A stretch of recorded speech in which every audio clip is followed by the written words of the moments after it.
جو ایسی شہنشاہی صفت رکھتا ہو. وہ کہتا ہے جو مجھے منانے آتا ہے نا وہ کتنے جا رہے ہیں کہ یار آج توبہ کر لے بھی آخری جمعہ ہے توبہ کر لے بھی مسجد جا رہے ہیں. کہتے ہیں شرم نہیں آ رہی 900 جو کھا کے بلی حج کو چلی. تو وہ کہتا ہے پھر حج تے ہی جاؤنا ہے اور کتنے جاؤنا ہے پھر. تو جس کو لوگ تانا دے رہے ہیں 900 چوہے کھا کے بلی حج کو چلی اس کو اس کا رب کہہ رہا ہے آجا میں تیرے انتظار میں کھڑا ہوں. تلقیتہ من بعید میں اس کا استقبال کرتا ہوں. من اعرض عنی نادیتہ عن قریب اور جو نہیں آتا آخری جمعہ دیکھ کر بھی نہیں آتا تو میں خود جا کے اسے کہتا ہوں آجا میرا بندہ دوستی لگا لے مجھ سے. تیری میری دوستی کا تجھے فائدہ ہوگا میں تو ہر نفع نقصان سے پاک ذات ہوں.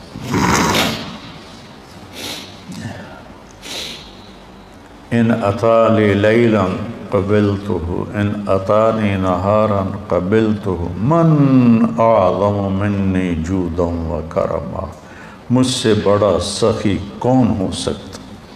میرے نبی نے فرمایا بنی اسرائیل میں ایک شخص تھا اس کا نام تھا کفل. روزانہ رات کو نئی لڑکی اپنے عیاشی کے لیے لاتا تھا اور شراب میں اور زنا میں اس کی راتیں گزرتی تھی. ایک رات ایک لڑکی کو لے کر آیا 60 دینار دے کر. 60 دینار 60 دینار 18 لاکھ روپیہ بنتا ہے تقریباً. 60 دینار 18 لاکھ اور 20 لاکھ روپیہ بنتا ہے. ایک رات کے لیے اس کے پاس کتنی دولت تھی ایک رات کے لیے ایک لڑکی کو 20 لاکھ دے کے لا رہا ہے. جب اس نے دروازہ بند کیا تو اس نے دیکھا وہ لڑکی رو رہی تھی. تو وہ کہنے لگا میں تجھے زبردستی تو نہیں لایا ہوں معاملہ کر کے لایا ہوں. وہ رونے لگی اور رونے لگی. کہنے لگی کفل میں بازاری عورت نہیں ہوں میں عزت دار ہوں. مجھے بھوک نے یہاں پہنچایا ہے. جب مالدار لوگ زکوٰۃ نہیں دیتے نا تو غریبوں کی بیٹیاں اس طرح عزت بیچنے پہ مجبور ہو جاتی. مالدار لوگ جب بخیل بن جاتے ہیں اور جب وہ غریبوں کو اپنی دولت میں شریک نہیں کرتے تو غریبوں کی بیٹیاں طوائف بن جاتی. طوائف بنانے والے میاں صاحب کے میاں صاحب رہتے ہیں شیخ صاحب میاں صاحب سیٹھ صاحب چودھری صاحب سردار صاحب وہ ویسے ہی رہتے ہیں اور غریب کی بیٹی کے ماتھے پہ مہر لگ جاتی ہے طوائف کی.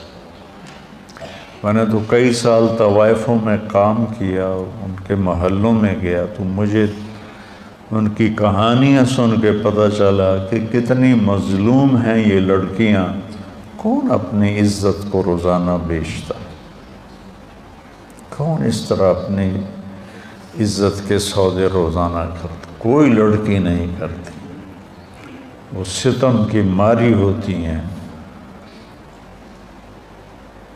اور پھر جب میں ان سے توبہ کرواتا تو اب معاشرے میں کوئی ان کو قبول ہی نہیں کرنے والا کہ میں ان سے شادی کر.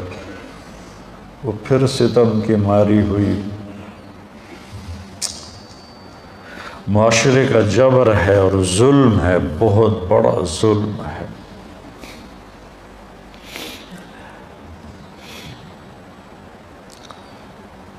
تو وہ کہنے لگی مجھے بھوک نے یہاں تک پہنچایا ہے.